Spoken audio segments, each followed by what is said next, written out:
Hello साथियों, welcome back to my YouTube channel study with सभी। तो कैसे हो आप सब? आई होप आप सब अच्छे होंगे। दोस्तों, आज की क्लास है बीएड फर्स्ट ईयर के पेपर सेकंड की, जिसमें आज हमारा टॉपिक है अभिप्रेरणा या मोटिवेशन का। तो इसके पहले जो क्लास हुई है उसमें हमने जाना था अभिप्रेरणा क्या है, इसका अर्थ और इसकी परिभाषा के बारे में। तो आप सब ने अगर पिछली क्लास नहीं देखी है तो ज़रूर देख लीजिएगा, वहाँ से आपको अभिप्रेरणा का अर्थ और परिभाषा अच्छे से क्लियर हो जाएगी। तो दोस्तों, आज जो हमारी क्लास है इसमें हम जानेंगे कि विद्यार्थियों की अभिप्रेरणा या मोटिवेशन को बढ़ाने की विधियां कौन कौन सी अपनानी चाहिए एक अध्यापक को।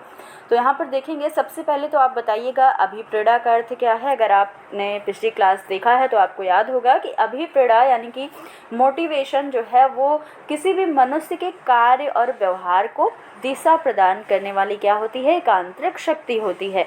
और अभिप्रेरणा का इंग्लिश वर्ड क्या है, मोटिवेशन है, जो कि लैटिन भाषा के मोटम शब्द से इसकी उत्पत्ति हुई है, जिसका अर्थ क्या था, मूव, मोटर या फिर गति या फिर क्रिया करना। तो इस तरीके से हमने ये सारी चीज़ें देख ली थी।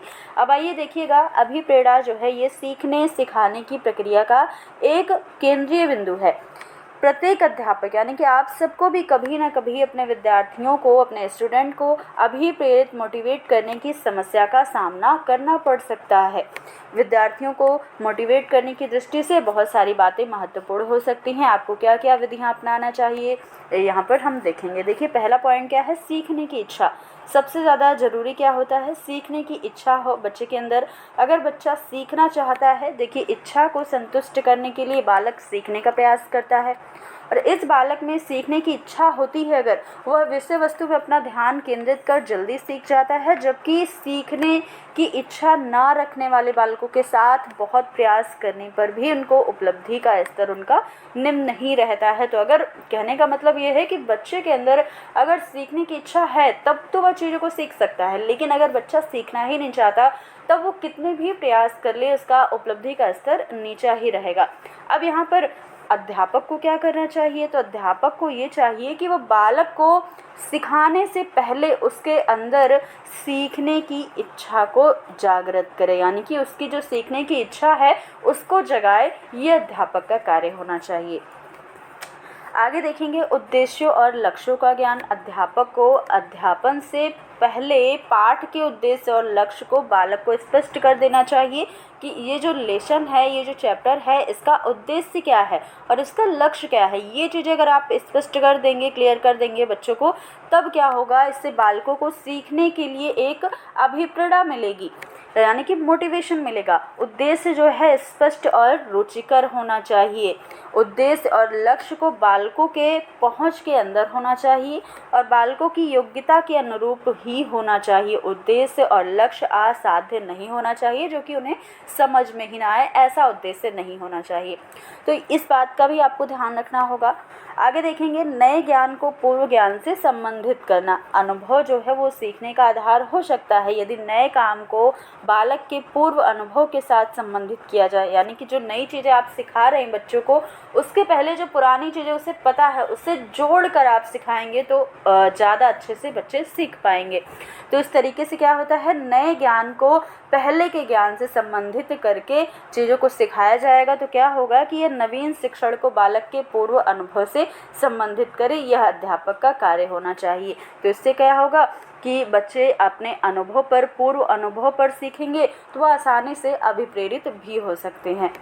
अब अगला पॉइंट क्या है, आकांक्षा स्तर यानी कि एम्बिशन लेवल। इसका मतलब क्या है, निष्पादन के उस स्तर से इसका मतलब है जिसकी आकांक्षा विद्यार्थी करता है। अध्यापक को यह पता लगाना चाहिए कि कक्षा के कार्य बालक की आकांक्षा स्तर के अनुरूप भी हैं या फिर नहीं हैं।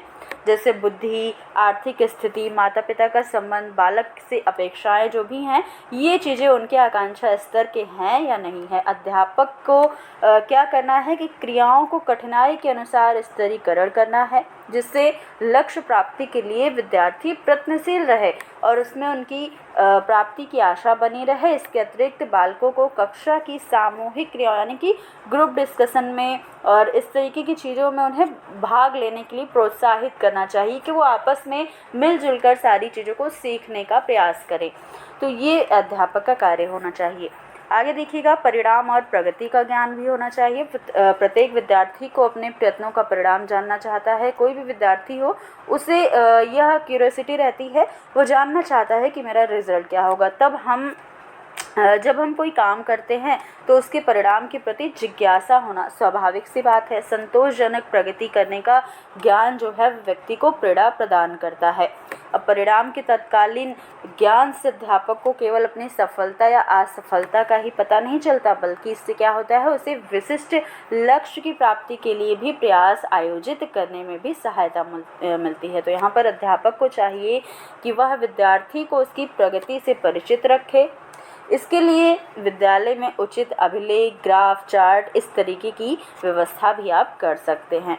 अगला पॉइंट, प्रतियोगिता तथा सहयोग का प्रयोग करना चाहिए। प्रतियोगिता और सहयोग की भावना से बालकों को अधिक से अधिक सीखने के लिए प्रेरित किया जा सकता है। तो यहाँ पर अध्यापक जो कर सकता है वो क्या कर सकता है कि बच्चों को प्रतियोगिता परीक्षा करवानी चाहिए। अच्छे अंक लाने का प्रयास करते हैं बच्चे इसमें।